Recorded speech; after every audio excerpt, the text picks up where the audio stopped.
and I'm representing Next Now, which has helped forge forward with Doug Engelbach's ideas from collaboration, and that's why we call it Next Now, because we're moving forward with the next generation of Doug's work through Bill Dahl, who worked with Doug Engelbach. So today we're sponsoring a talk by Tim Berlyn, and of course he's actually not with us, even if he could be. He's floating around on a ship. He's called a ship's doctor, and he works for a company called Seaborn at this moment. I don't want to introduce him because when I looked at his profile, he has more acronyms than anyone I've ever known. And it is 9 acronyms after his name. So that's that. I'm not going to say any more. He has a new software company called Healthjoiner, which has been around for 9 years now. And he boasts, of course, he's been to 130 countries. Frankly, I didn't even know we had 130 countries. But anyway, that's cool. Anyway, and he's got qualifications in statistics and medicine, project management. He's a very dangerous person because not only that, he's worked in Australia, New Zealand, South Africa, United Kingdom, etc., etc. But one of the things that we also know about him is he's a great storyteller, and he also has a lot of fun because he works with companies like Carnival, which clearly means fun. And he's also a triathlete, and he actually reads. He's very proud of the fact he reads, which is a very underrated skill. So I'd like to point out that he also, this is probably the only broadcast we've ever had via a satellite and also on a ship. So that should be a first and written up. Although next time, Tim, we expect you to be on the moon doing the same thing. He also has, I looked up on LinkedIn, he's the only person I see on my LinkedIn profiles that wears a bow tie on his profile. So that's so cool, man. So I'd like to introduce him and say thank you so much for participating, even on a ship with a satellite dish. So thank you, Tim. Thanks, Joy. Hi to all. Thanks for listening. I hope the satellite connection holds up. Just in terms of ROI, return on investment, I hope it's valuable for you in terms of the time invested. Let's see if I can get this screen to share, and we'll tell you a story.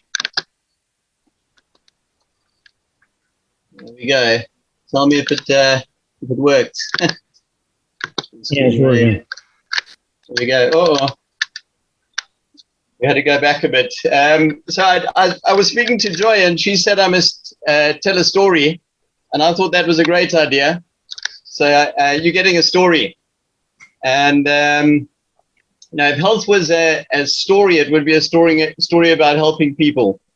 If it was a song, it would be a song about helping people. The problem is this story is pathologically fragmented. It is, you could say it has no chapters, there's no narrative. And this song is you could say it's noise. It doesn't have a melody, no harmony, and definitely no key signature. On with the story. That's me, late 70s child. That's mom. Mom's dad was a ship's doctor, not a ship's doctor, a captain. So it was a small coincidence that I ended up becoming a ship's doctor. Dad was a pediatrician, spent a lot of time in the hospital with him. From the age of 4, he was taking me on hospital ward rounds and teaching me medicine. Funnily enough, 25 years later, I was working in the same ward and the same sisters were there. So they tell me stories about the havoc I'd created when I was young. That's the family. I had a sister who became a doctor, another sister who became a physiotherapist, and my brother was a black sheep. He did IT and eventually went into farming. He delivers more babies than I do, albeit cattle babies. That's childhood. Did some scouts, caught a few fish, I was never a very good fisherman because I'd always try and save the fish. My approach to fish was similar to moths. I'd try and save the moths out of the toilet bowl. On the right is my cousin, Megan, and she just happens to be the sister of the computer scientist that designed the back end of Healthjoiner. That's the site I'll tell you about a little bit later. I've always been a bit of a dreamer, I suppose. High school, I played a bit of clarinet on the left, and I'm holding a trophy there. That's because I was just happened to be the swimming captain at school. We were speaking about swimming a bit earlier. I see it as a vanity metric, and trophies don't impress me too much, but I just thought I'd make that point. More vanity metrics on the right. Played quite a bit of hockey at school.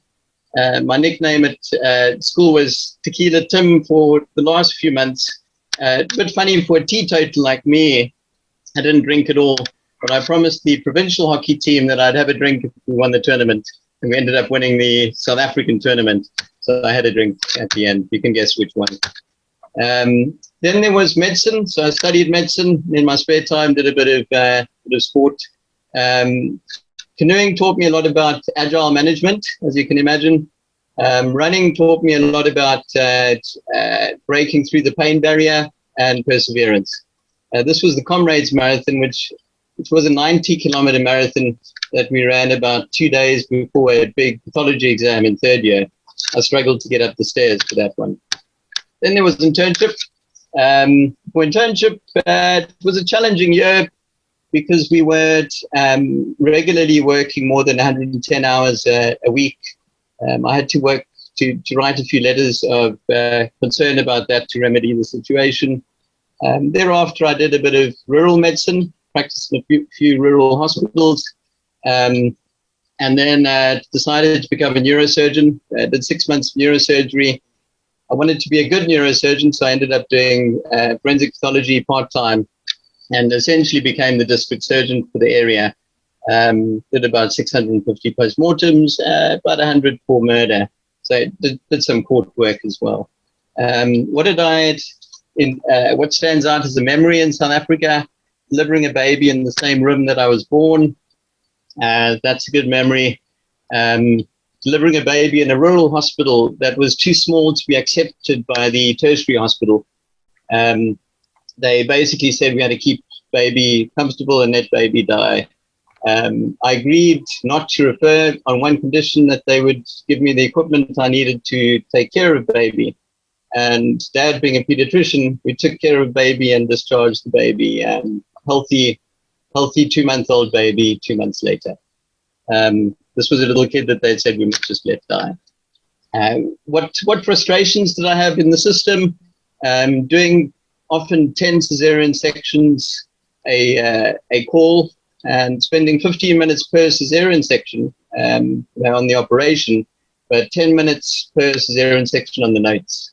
So in one call, I could spend 100 minutes just writing notes. It frustrated me that I didn't have a template to access, which would have cut the note writing by probably about 90%. In the end, I worked in 4 countries. I added the 5th one because I became quite intimate with the US healthcare system through the patient perspective. First was South Africa, then New Zealand, then the UK, then Australia. This was New Zealand. Got to know the next door neighbors quite well. That's them. What I remember about New Zealand, what a beautiful place with lovely people. Everyone's really relaxed. Memories that stand out included a patient that collapsed in front of me at my office, my rooms, and he had a tension pneumothorax. So I had to decompress him using a needle. Took him to hospital, phoned the surgeon. At that time, the surgeons would fly in to put in chest drains for these patients.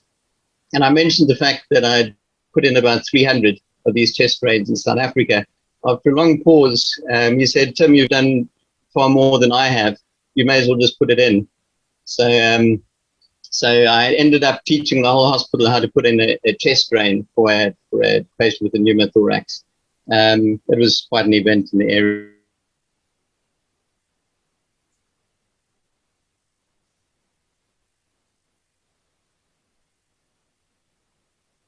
same patient at the hospital, I have to ask them the same questions because the systems didn't connect. Then someone else would see my patient on the weekend, and I'd have no idea what happened. I'd have to rely on the patient because... Tim, can you go back about 15 seconds? Yes. You kind of got cut off. Your satellite cut Sorry, you off. yeah. I had a little sign and it said my internet connection was unstable. So that's probably... It was referring to you, but your connection was probably okay. No. Yeah, okay. Anyhow, yeah, just go back about 15 seconds and into your introduction. 15 seconds, okay.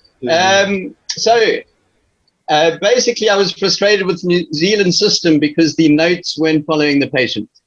And I started thinking about developing a system that enabled the notes to follow the patient and the provider. On to ship's doctoring. After New Zealand, I spent some time as a ship's doctor. This is essentially rural medicine on steroids. I'm in charge of all the emergencies and all the public health on board. And it's essentially a floating city, so there are a lot of other responsibilities involved. It's got to set foot on about 130 countries and experienced around about 130 health systems. So it's been a great experience in terms of health systems, as well as cultures, a complete cultural explosion. What do I remember? We can spend a bit more time with patients at sea, so we haven't got the time constraints that land-based doctors have. This was Lucy. I'll call her Lucy. She presented with a terminal illness in the latter stages and pleaded with us not to medically disembark her, which we often would have done. So we kept her in ICU, kept her alive until Juneau, and I walked around with her in Juneau to show her Alaska. That had been her childhood dream, to see Alaska before she died. And that was quite special. She actually perked up for the next few days. We almost discharged her, but she passed away in the company of her family a few days later. And this is the He family. I wouldn't be in Berkeley if it wasn't for them. I treated Jason for a really complex cardiac condition. And they invited me to come stay with them in Berkeley every 6 months for the next 5 years. 5 years later, I'd won a green card. I'd always wanted to go to study something at Berkeley or Stanford. I had this family inviting me to come stay. We just happened to be living about a mile from UC Berkeley. I was busy with the website that we wanted to take global at some point. And we all know the only place to go if you're busy with the website is Silicon Valley. Before that, I spent a bit of time in the UK. Worked in as many hospitals as I could just to look at the system, mainly for website purposes. I think I worked in about 12 hospitals. One of the memories I had was finding my great-granddad's gravestone about 2 kilometers from one of the hospitals in Birmingham. And it mentioned that he'd been the faithful secretary of the Birmingham Hebrew congregation for 48 years. So I was quite proud of him. Frustrations in the system.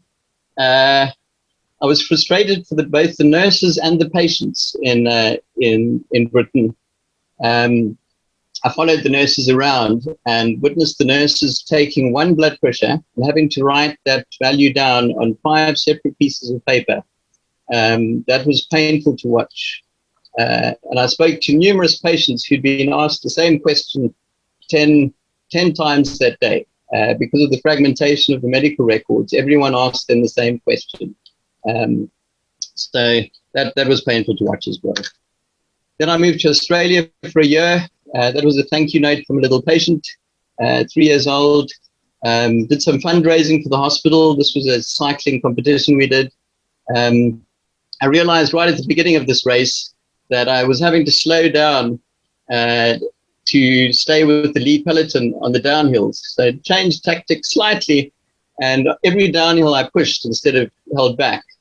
And I ended up leading the race for about 50 kilometers with my really old bike, just because of a slightly different change in tactics. And that taught me a little bit about entrepreneurship, I suppose. Then on to Berkeley, studied a graduate certificates in project management, social science, statistics, biostatistics, data analytics. Ended up teaching quality and project management for a while as well. Spent a lot of time with Jeannie, going to hospitals and going to her various doctors. So from the patient perspective, it was invaluable. And then about a year and a half later, I got called by my boss, my old boss, to please come back to see and help them out. I said no twice, and the third time he phoned me, I said, well, I'll come back for a few weeks. At that point, I'd realized that the business guy I had for the site, I realized that he'd siphoned off all the money that I put into the bank account. So at this point, I needed some money to pay my programmers. So I had to make the decision to go back to sea. Launched 2 ships, launching another ship in about 2 months' time, and another one in December. The reason it was good for me was because it gave me the resources of time and money. I needed some money to pay the programmers, and I needed time to work on the website. So what's the website about? It's about helping others, helping as many people as I can. And this is pretty much what the purpose of the health system should be, is helping as many people as it can, I propose. I realized quite soon that in order to help as many people as I can, I was going to have to redesign the health system. The health system was fragmented, expensive, excessive, waste producing, often overwhelming, often outdated, and very often not fit for purpose. These are problems. I could spend the whole day on various problems associated with various countries, but I don't want to focus on the problems for the main reason that what we tend to do is pick a metric, a very narrow metric, in order to diagnose a problem. Then we use that metric to build a system. And then we wonder why our systems are not resilient. I propose that it's far better to look at purpose, to design your system from the center point of purpose as opposed to problem. And hence we get to designing problem versus purpose. So asking you what is your problem is a good question. But there's a more important question to ask, and that is what is your purpose? What is your purpose what is my purpose as a doctor? What is my purpose as a patient? And to me, the entire system should work together for the good of the people. So the entire medical system should work together and in order to fulfill the purpose of that doctor or that patient. People have different purposes. We won't get into that, but the system's there for the good of the people. Tim. Yes. Were you? Yes. Hey, if you want to ask a question, great. It might be better for me to just get through it and have questions at the end. We can always come back to a slide if needed. But if someone wanted to ask a question, by all means. By all means. Thanks. Did you want to ask a question, Bill? That was the question. Okay.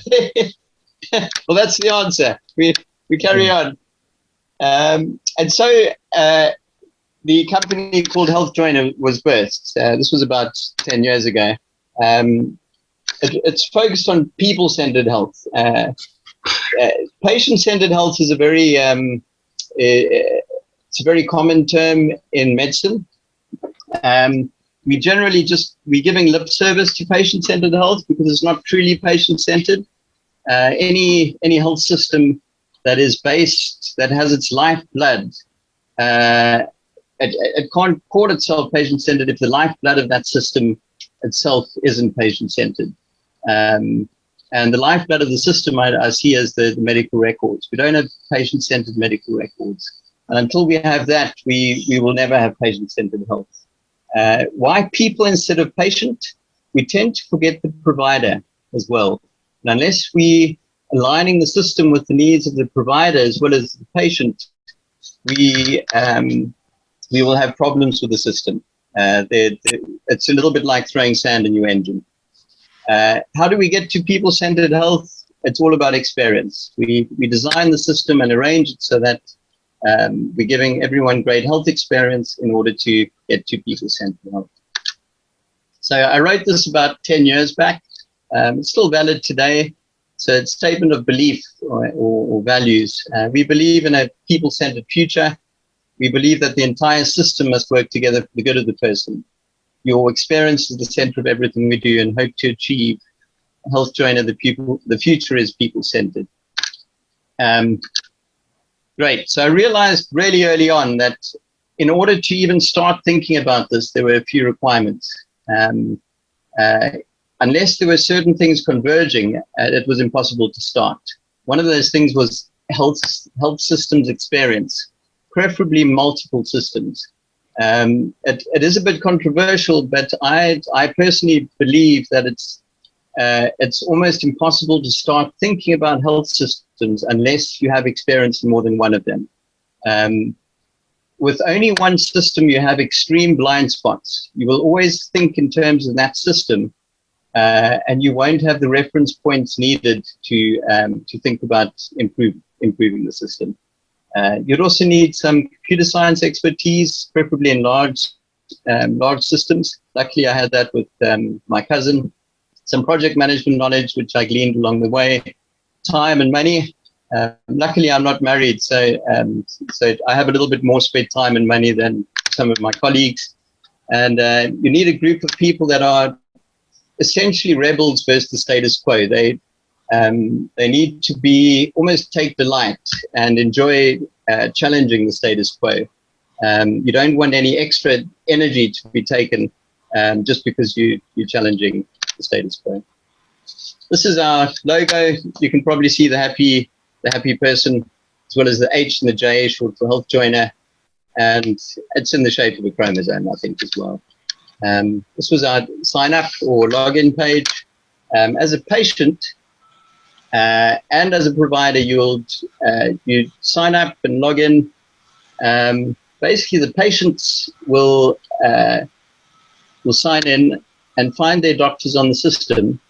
That will give their doctors access to their medical record. And that record then follows them wherever they are. As long as they have access to the internet, they can have access to their medical record. Moving on. So this is what the patient sees when they sign in. Think about Healthjoiner as a social network with internet banking components, as well as health components. It's obviously all about health. But what we've created is essentially a social network with a few ecosystems, layers of ecosystems underneath. So we signed in as a patient in patient mode. The patient can see all their notes, essentially their health record. The difference with us is that this health record follows them. So if you have 10 different providers on the system, you only have one login. At the moment, as many providers as you have, you can have that many logins. So it's moving on.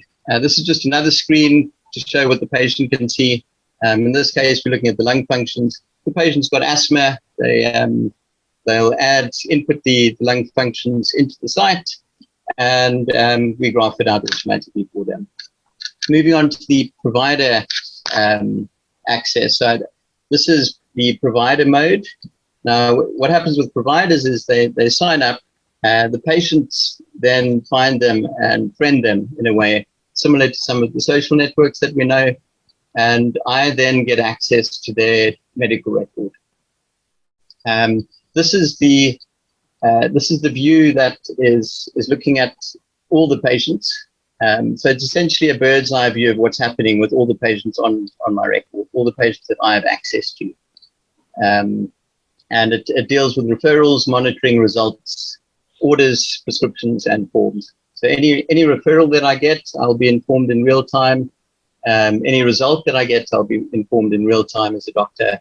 Now being informed, I mean, we'll have a mobile app which allows them to be notified if they're carrying their mobile with them. For orders, this also applies to pathology and pathologists and radiologists. If they get an order for pathology or radiology test, that appears in real time, and they can then input the result, and that result will go in real time to the person who ordered that, the provider who ordered that. Same for pharmacies with prescriptions. Any prescription that's sent to them, they'll see in real time. Moving on. Templates. I brought this section out. It's not in order, but I wanted to emphasize the time-saving aspects of templates. Almost 95% of my patients, 95% of the notes that I write can be used again in a template. And this can save an extraordinary amount of time. You know the example of the cesarean section. With 10 cesarean sections, I was probably writing about 100 minutes of notes. This was the same note, the same operation note over and over again. If I had a template for it, it would probably save me 90 minutes of those 100 minutes of note writing, which is gold in medicine. The main constraint in medicine is time. It's not. We all tend to think it's money. There are only 24 hours in the day, and if I can increase the capacity of the doctors to align more with their purpose, I think we can have a much better system. We'll go in order quickly. I'm just going to give you a quick overview of some of the features of the site. The emphasis is more on the purpose, not necessarily on the features.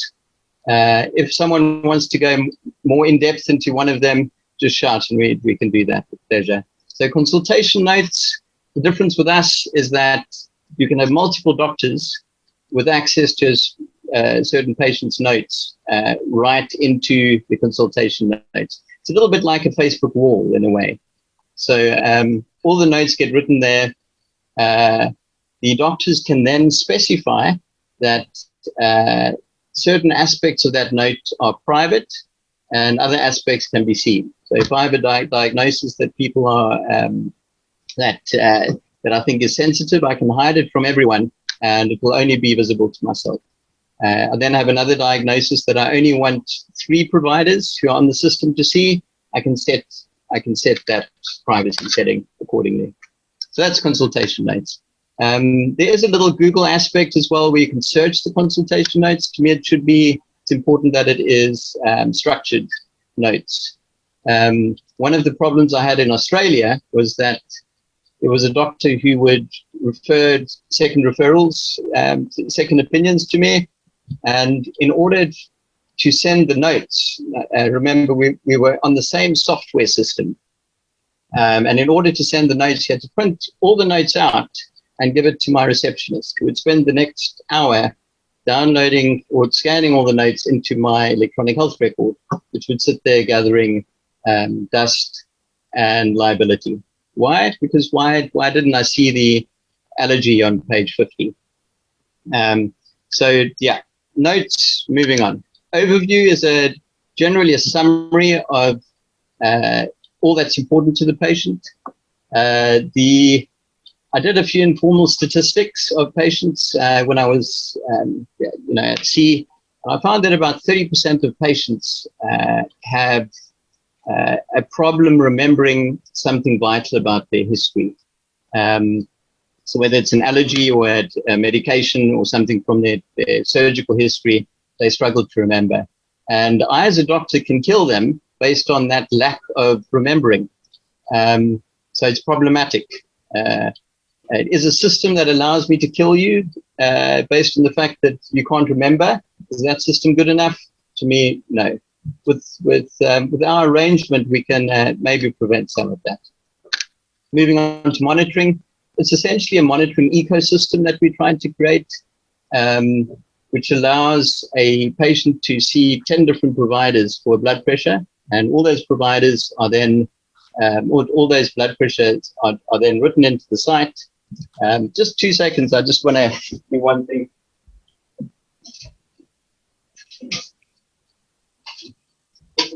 Okay, sorry, guys. Sorry, all. I just had to quickly. There was someone putting a note under my door, so I just had to check what it was about.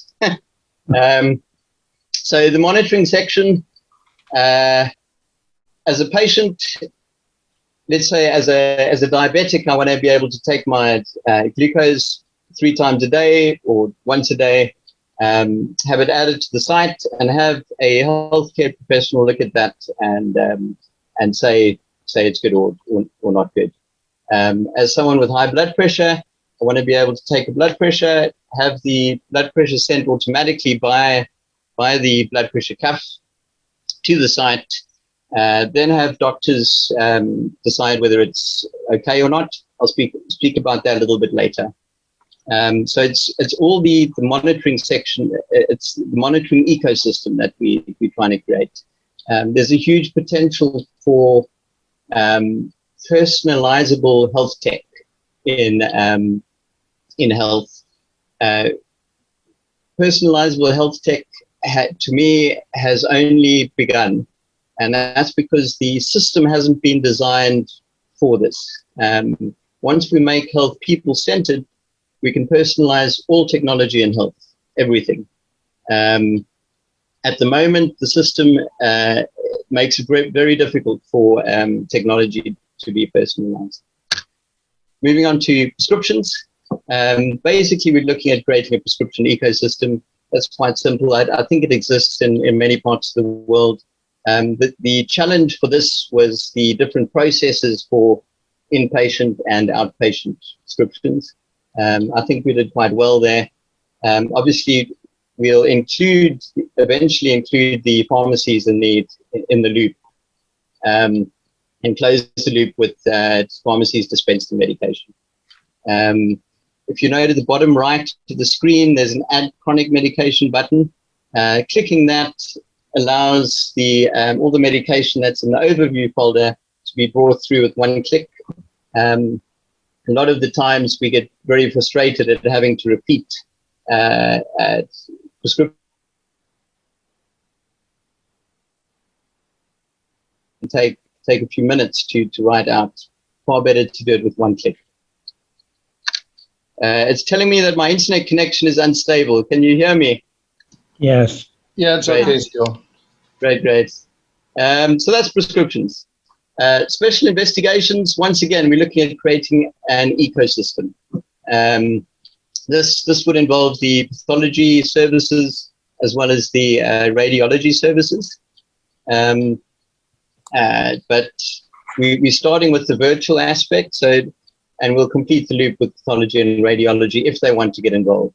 So I, as a doctor, I will input an order, let's say a pathology order. That order will go directly to a pathology service that I've designated. That pathology service then inputs the result into the site, and I'm informed in real time.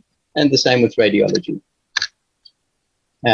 One other positive aspect of this section is time. Time taken to order. In South Africa, my heart used to drop when I had to order a full blood count, because it would take me 5 minutes to complete the form. I had to put in the patient's name, family name, address, all manner of details in order to just do a simple order. With us, we've already got that information on the site. So we just put it through, and it's a few clicks instead of 4 minutes of writing a form.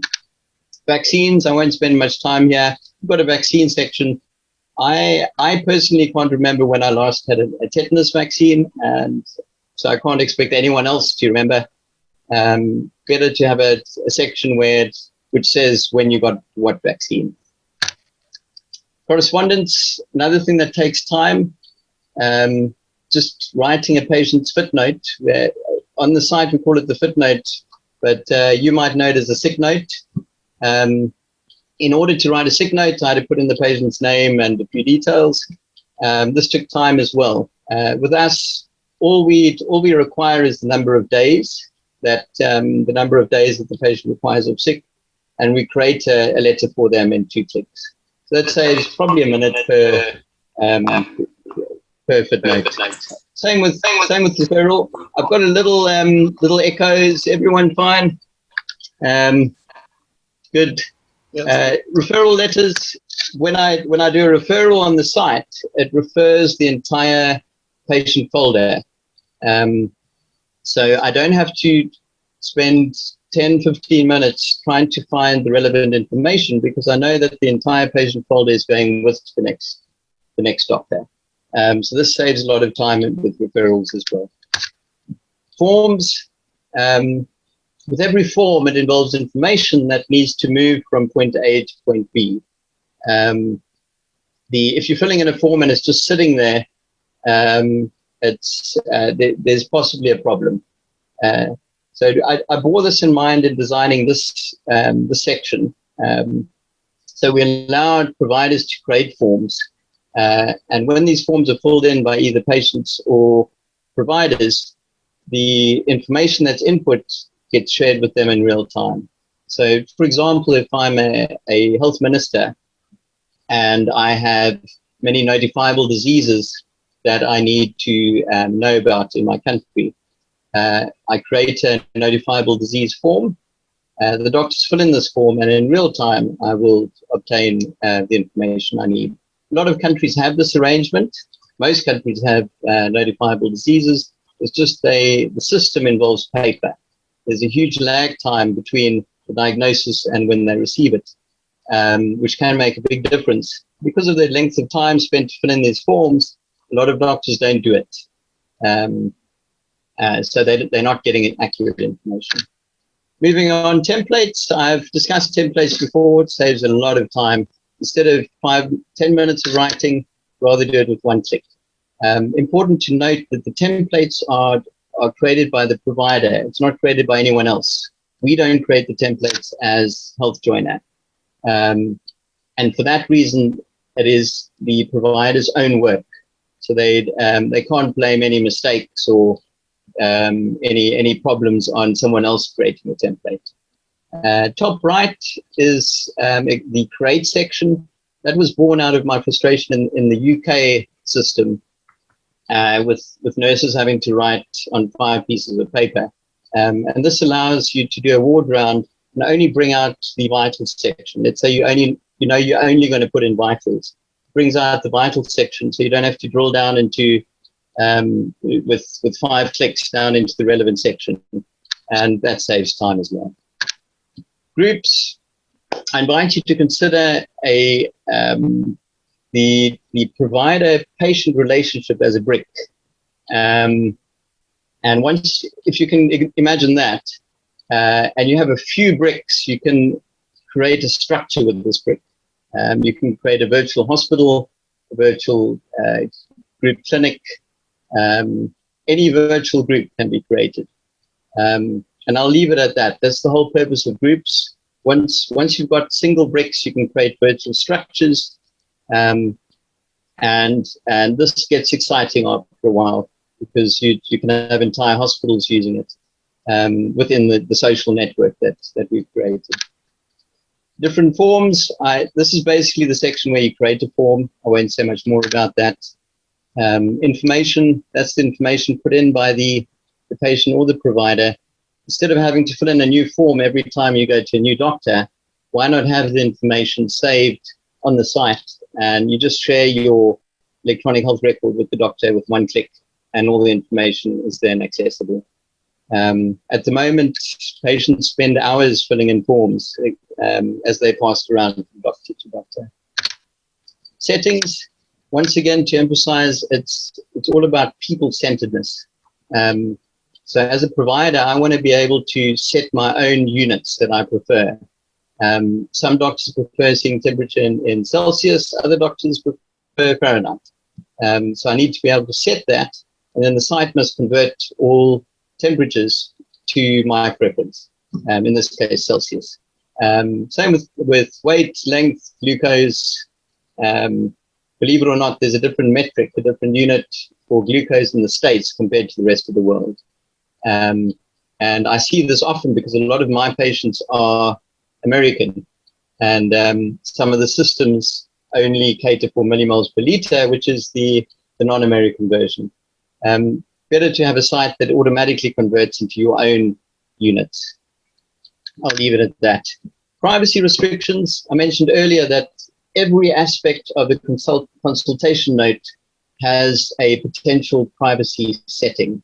So as a provider, I can go into the diagnosis and specify that it should only be seen by one doctor on the system, no one else. It'll then get hidden from everyone else. I can also set it open so that anyone can see it, at least anyone that has been given permission by the patient to see the health record. And that's what this privacy restriction section is about. It's the default privacy setting for all the privacy icons. If I want to hide everything on the site, everything I do, I can do that. But you would ask me, well, what's the benefit of having the site if everything's hidden, if no one can read what anyone else has written? And I would completely agree with you, but I would add that this actually takes us back to the existing system that we have, where no provider can read anything that any other provider's written, with the exception of a few larger systems like Kaiser. They're obviously an exception. The problem is when you move beyond that system, I see a lot of Kaiser patients that can't tell me anything about their health because they're so used to going to the doctor that the doctor knows everything about them. So they arrive and they can't remember any of the allergies. And then I can't get hold of their doctor. So I break out into a cold sweat when I want to give them an antibiotic. Because essentially I'm playing Russian roulette with their lives. Monitoring alerts. I did mention this earlier. If I'm a doctor and I want, let's say I've got 5,000 patients, and I'm only interested in blood pressure, systolic blood pressure. I want to be notified whenever any of my patients have a systolic blood pressure of more than 180. So I can input that into the system, and in real time, any one of my 5,000 patients will notify me automatically on the site when there's a blood pressure outside those parameters. And you can do the same with anything that we monitor: systolic blood pressure, diastolic, pulse, respiratory rate, temperature. So this allows 24/7 monitoring of all vitals, or anything that we're monitoring on the site, 24/7, based on the parameters that the providers input, which is a little bit of a change to some of the existing systems that I've seen. There's a signature section. I'm not going to spend much time on that. So health and healing, the future is people-centered. By people, I mean both providers and patients. And by people-centered, I don't mean lip service, as the current system pays lip service to patient-centeredness. We can't say that we have a patient-centered system until we have a patient-centered medical record that follows the patient and allows the patient access to their own medical record. Just imagine the banking system worked the same as our medical, imagine the banking system was the same as the medical system, which was very fragmented. It would be a almost unworkable system. So we need to redesign the system so that it's patient-centered. Access to internet should mean access to health anytime, anywhere. Basically, my dream is to allow someone in the middle of Africa to, with someone with internet access, maybe a mobile phone, to access health at any time from anywhere in the world. And we'll do that with the telehealth section that we're about to start. Obviously, there's some complexity with getting medication to people and all of that. I think we can work it out with the systems. Just to add that with chronic medication, something I forgot to add, the plan is to supply chronic medication to as many people as possible using the chronic medications that are already on the system. I think leveraging the economics of scale, I think we can supply really cheap medication to the world. using a system like this. So everyone's got access to the internet. Why not extend that to health? I can't change the direction of the wind, but I can adjust my sails to always reach my destination. And there are many powerful forces at play in the world at present, many really powerful trends. But I think as long as we know where we want to move, we can adjust our sails to sail in that direction. And I think that direction for us should be people-centeredness. We need to keep the important things important. Very often we get distracted by the shiny things, the vanity metrics that like trophies, like money, the real unimportant things. We need to keep it focused on people. That's the reason that the system is there.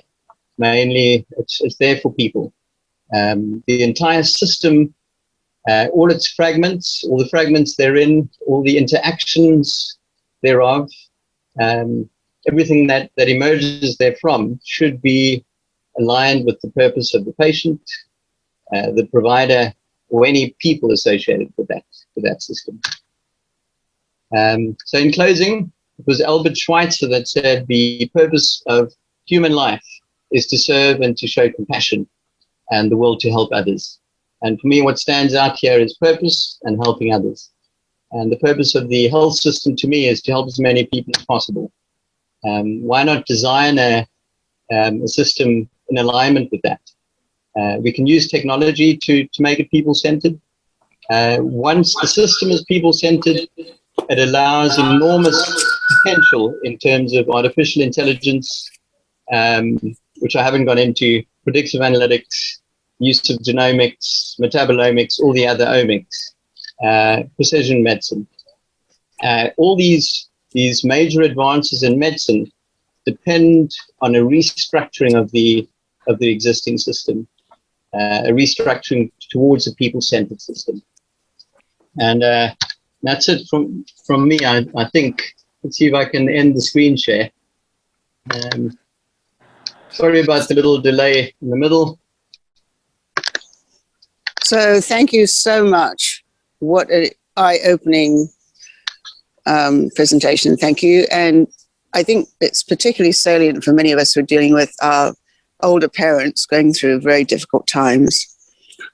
People have been saying things in chat, and there's obviously other questions too.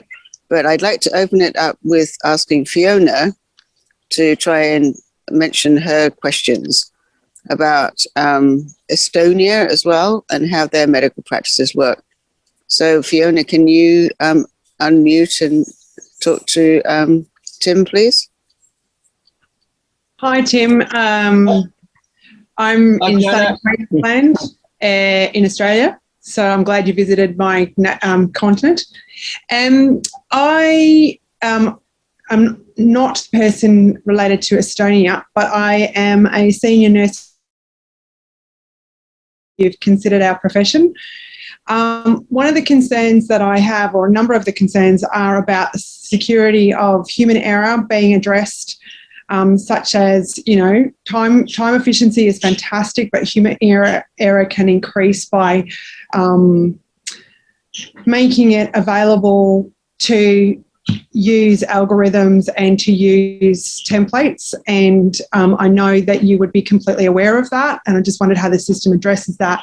And also how the security of the records, which, if they're viable to the web, would be worldwide medical records. So don't just go a small group hospital. We're talking worldwide medical records. So do they have translationable facilities? And is it secure enough to be locked down that personal information is not going to be subjected to abuse and infiltration by organisations, and even being sold, the data being sold to organisations such as insurance companies that are then going to create algorithms that do not necessarily focus on, as you say, the people? Mm-hmm. Very good question. Great questions. Right. Go ahead, Tim. There was a question about templates. I agree, it does increase certain risks. I think in medicine, it's difficult to get away from risk. We always there's always a risk assessment that's needed. What I would say is that if I'm spending less time writing notes, I can spend more time actually looking at the patient. So in that way, it is decreasing risk, but you're right, it would increase risk in other respects. The way that we're getting away from legal problems is we're not creating any templates for anyone. We are allowing people to create their own templates. So a surgeon who does an appendectomy repeatedly, before, at least in most of the systems that I've worked in, they would have to rewrite that appendectomy note over and over again with every single appendectomy they did. This would take forever. Now, if you calculate the amount of time they've taken just to rewrite that same note, it's phenomenal. Why not allow a template to be pulled up that's been created by the provider themselves, and then allow that to be edited. For example, if there was a complication, then the provider can then focus on the complication instead of all the other notes. So agreed, there are definitely risks, but I think on the whole there's a decreased risk, at least for the patient. In terms of security, that's probably where we're going to spend most of our money. We have a few tricks on the back end, separating the data. So we, the usual things, encryption. We don't send the data together, so it's not actually protected health information. The patient identifiers are separated from the other information. There's some HIPAA benefits for that as well. But there are a lot of things that we can do to enhance security on the web. And we're going to make use of everything we have, basically. I'm just trying to think of examples of where our system is a lot better. So I'll give you an example from the NHS. So in the NHS, I know numerous nurses that used to look up their boyfriend's blood results before they went out with him, because his results were accessible to the entire nation, or anyone working in the NHS. So a public health system like that has basically sacrificed privacy. Any public health system that allows massive access to data, there is no privacy there. Same with Kaiser Health, in California. As a Kaiser doctor, I can see most Kaiser patients' information. There are things called breaking the glass, so there are control mechanisms in place. But as that system gets bigger, the security risks increase. With us, the architecture of the system is such that the only people that have access to that patient's notes are the people that have been given access by the patient. There's no one else in the world that has access to those notes. Most medical systems, if not all of them, operate on a very different assumption, that no one else in the hospital is going to look at the notes. So I would actually argue that we are far more private than any existing system in the world. If you look at the HIPAA requirements, HIPAA is basically looking at transfer of information between covered entities, allowing transfer of information between groups and organizations. We're allowing very granular privacy settings.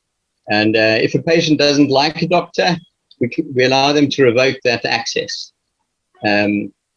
So yeah, from a granular privacy perspective, I haven't seen a system that is as granular as ours. What other question was there? Remind me. It was, I think just about the human error. That was my biggest concern, because obviously your purpose is beautiful and totally concur with it as a need for massive change. Having worked in Australia and the UK and in America myself, I have seen the same systems driving nursing, particularly demented, and acknowledge the work that you've done. But yeah, just having human error minimalised. Obviously, maximising patient care would be phenomenal, because we as nurses, we nurse our computers and look at our patients on occasion now these days. So thank you for your time. Thanks. What a great comment. Nursing the computer. I completely agree. Mark, you've made some comments about Estonia. Would you like to offer that up, please? About the worldwide record that Estonia, or so-called the nation record they have. Mark, are you there? Yes, I am. Hello. Sorry. Hello. Yes, if you look at the link that I provided in the chat, Estonia brought all data of all their citizen online. So they have an electronic system where I think 98% of all of them are on that system. One thing that they have, and which I think is really, really important, is that you get a track record who has access to your data. And that is like the key to say, oh, what is this access? I didn't authorize that. And then there are high fines for accessing data that you're not allowed to. And I think I really love that. And yes, and because it's 2008 or whatever it was when they started, they have quite some experience about it, and as far as I know, it works. Great. I completely agree with you. I think every patient should know who has access to their data. Right. That's why we've actually included in our approach. To me, no one should have access unless the patient has given them access. Yes, but to have a log of when they actually accessed it, that gives me the calmness of even I want to know when is my doctor actually looking up my stuff. I want to know, and so that's a good point. To have a log for every time my data is accessed, that gives me peace of mind. That's a very good point. That's something we could look at and add quite easily. Yeah. Thank you, Mark, for that great contribution. You're welcome. So I'm trying to figure out if there are other questions, because we talked to Fiona. Sue had to leave, and she just said it was very great. She wants to spend more time with you, of course, and many of us do. But is there anyone else who has a question that would like to, not just based on chat, but other questions? I'm sure that Carissa has been in a big medical situation involved with Palo Alto and whatever. Maybe she would like to comment on her records and how they've been handled. Carissa?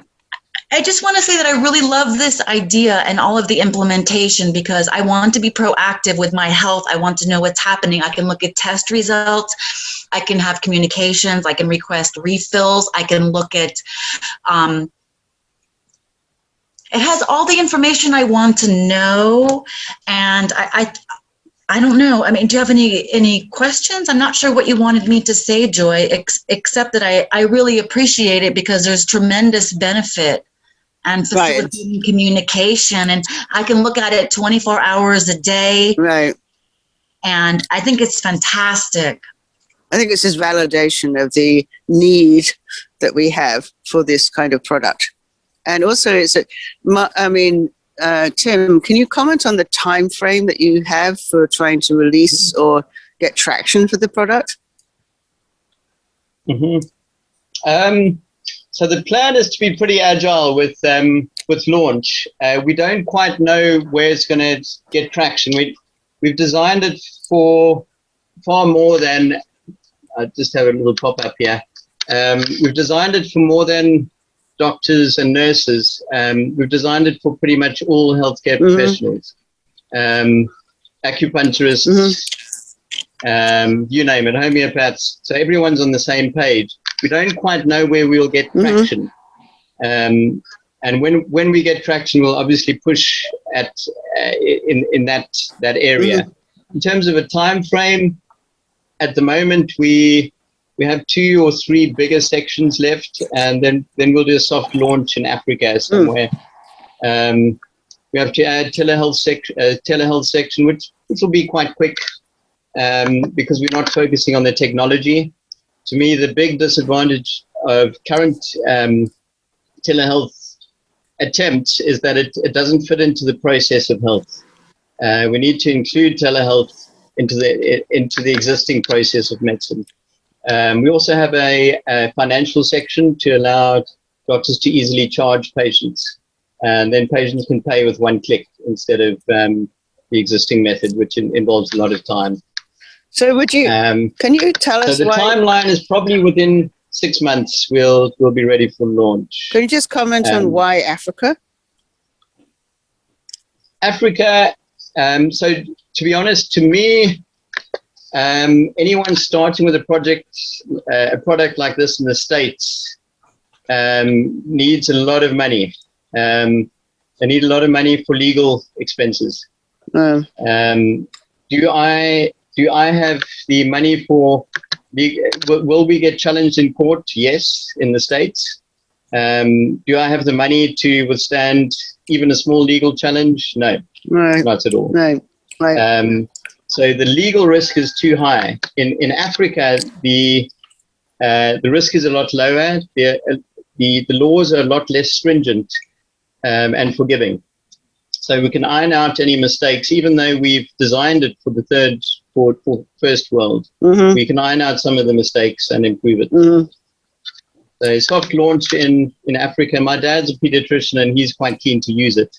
So we might start there. So will it be desktop or mobile?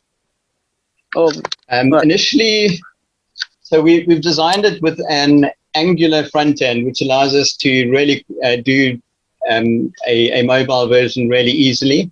To me, if you're designing a website without mobile, you shouldn't start. Right. So we've specifically chosen front and back end frameworks for mobile. That's the whole focus. Right. So we know you have a special slide deck at the end here to show, but before we do that, I'd like to just check. Does anyone have another question or two? I do. I have a few questions. Good, Lauren. Comments. Go ahead. And so the first, because I was in the Palo Alto system that Carissa referenced for 20 years, it's actually very similar to what you're presenting. And that's obviously because it's a very high-end location. So, PAMP can talk to Stanford and they pop it up on the computer instantaneously, almost instantaneously. I think what you're probably where your system becomes much more robust is at the county level in the United States, or again, more the village level you're talking about in Africa, where they don't have a Palo Alto money base. The other thing, I would love to hear your comment on that versus at the higher end, but more at, and I've also been in the Kaiser, which was wonderful.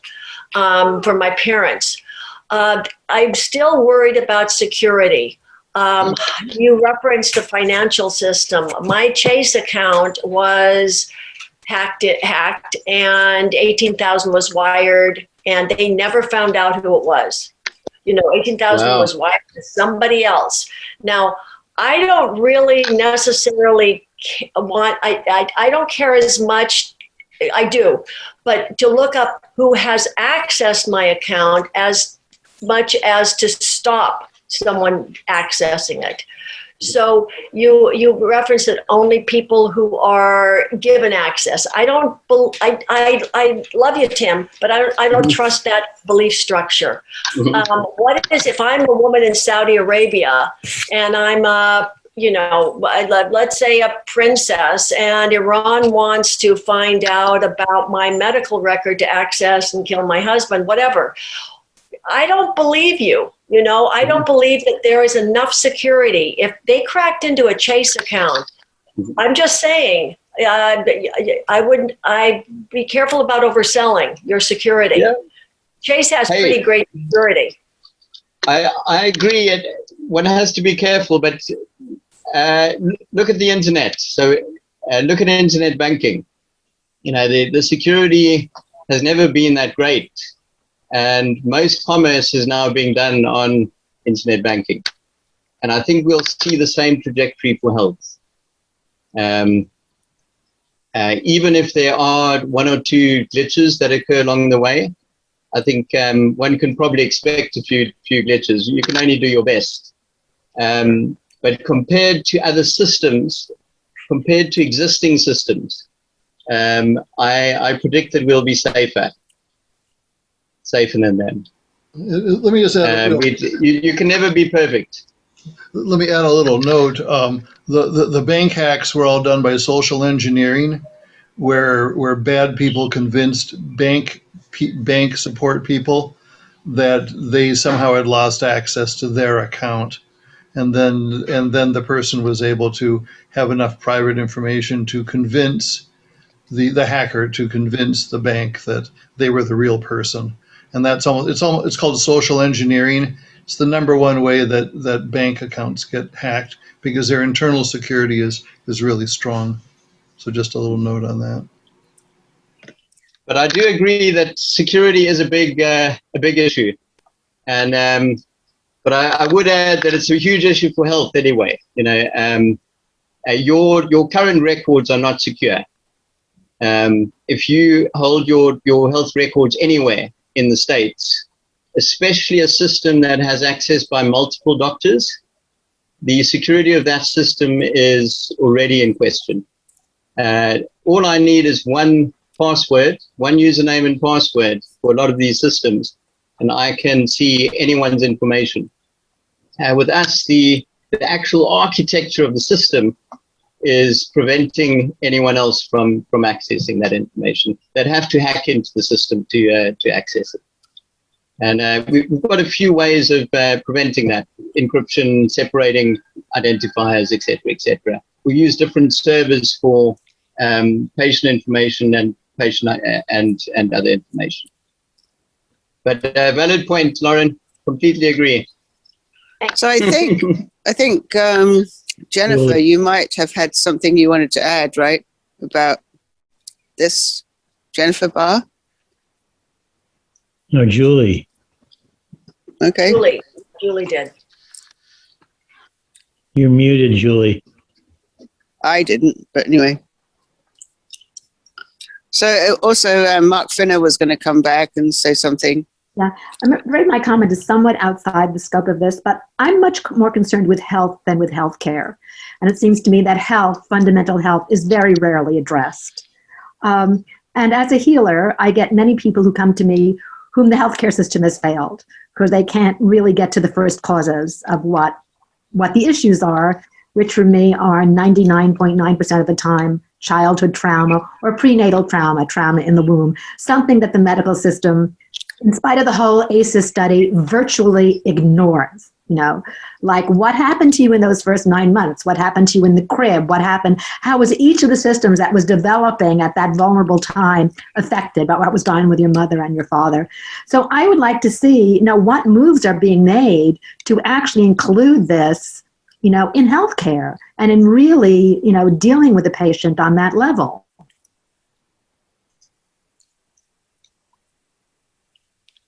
Valid point, Julie. There's a lot that we need to include. Okay, all right. That was just So I think there's another question from Janet. So I don't know if she's still with us, but anyway, is she there? Anyway, so Mark, did you have something that you wanted to add to this story that we're telling about social engineering and what other people have done?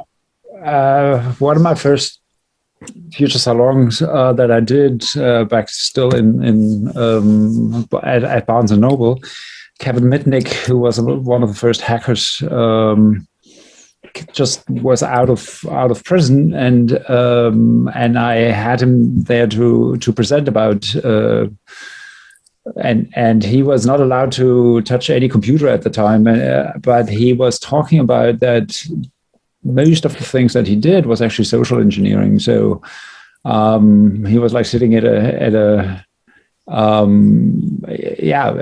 dinner with someone and said, "Hey, you can't get my credit card number." He's like, "What is your?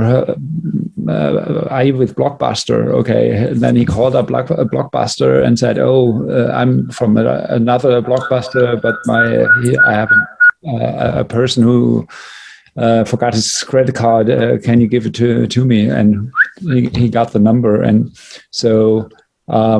That is something that is happening. It's just an example, but no other further question. But that was just something. And this Thursday we have another Future Salon with David Brin, the science fiction author who also he wrote The Postman and Transparent Society.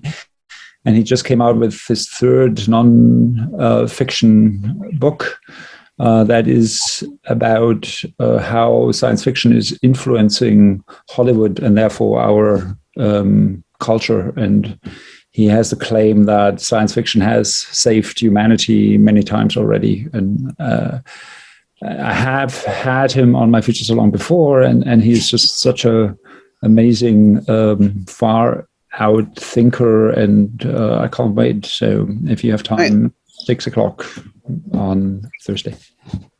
So we look forward to that. But also, I just want to say thank you, Tim, for doing what we all want. And we wish you luck with all the challenges that face you. But what we also want to do is give you the opportunity to show your great multimedia presentation.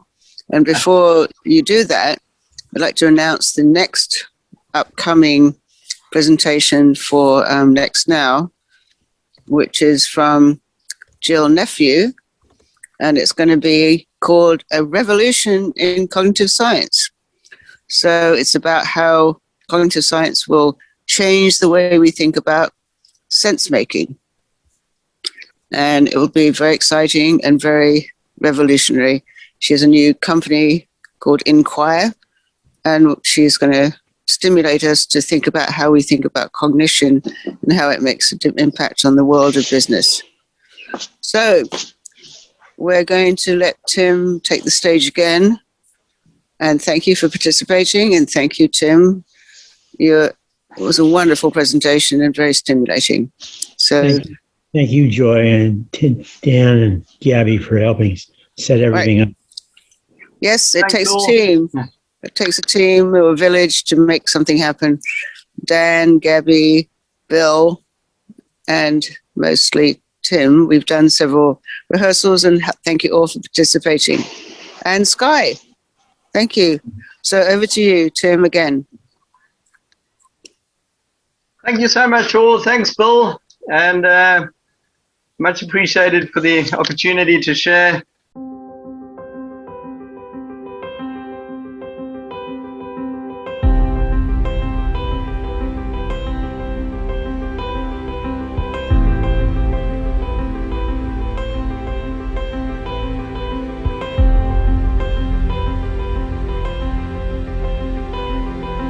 Tell us where we are. What countries? So that's Venice, and that's Genoa, that is Spain, Norway.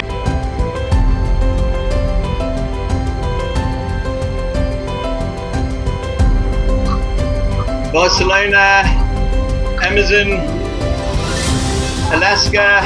Sorry, that was Antarctica. That's Alaska, Croatia, Greece, Santorini,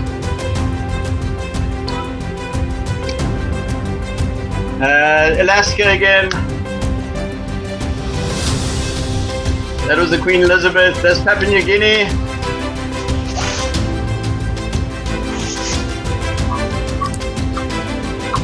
Beautiful photos. This is awesome. I feel like I'm living vicariously. That's the Caribbean.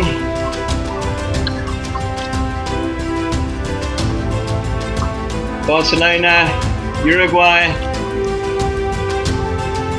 St. John's in the Caribbean, St. Petersburg,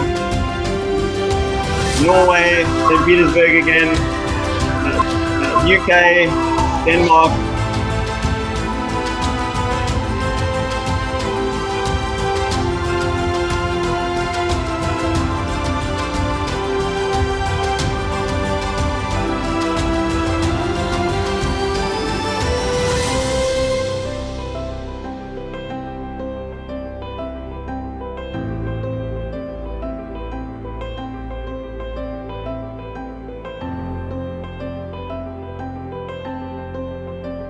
Tenerife, France, Croatia, New Zealand, the Amazon. That's Bali, India, Langkawi, Santorini again, Pompeii.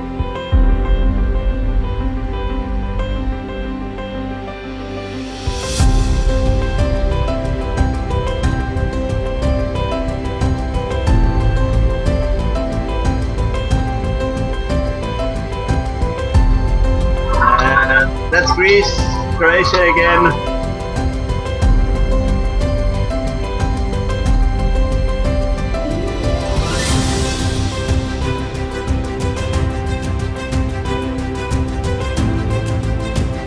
Greece again. That was the QE2.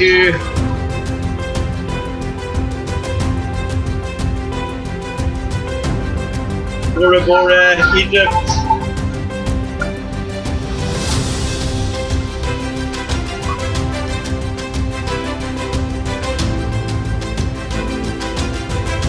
Caribbean again. That's Athens, Jamaica, Caribbean. That's Africa. That is Ivory Coast. That was the Lagos Pass.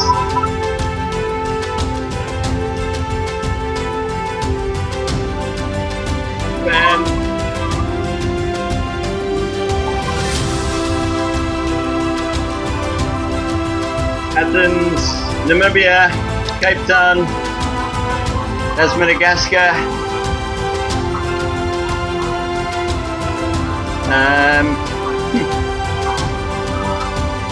that's Durban, Mozambique, Cape Town, hey,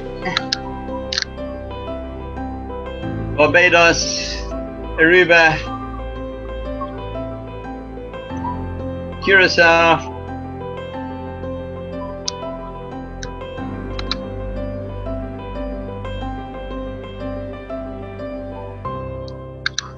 sunset in the Pacific, animal life.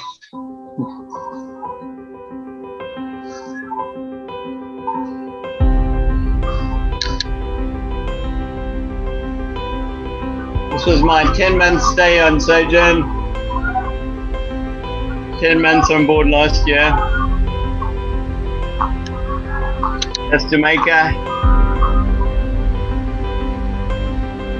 Malta,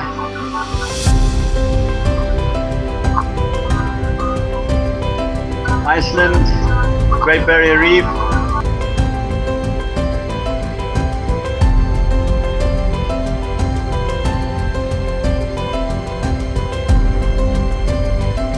Bora Bora, Antarctica,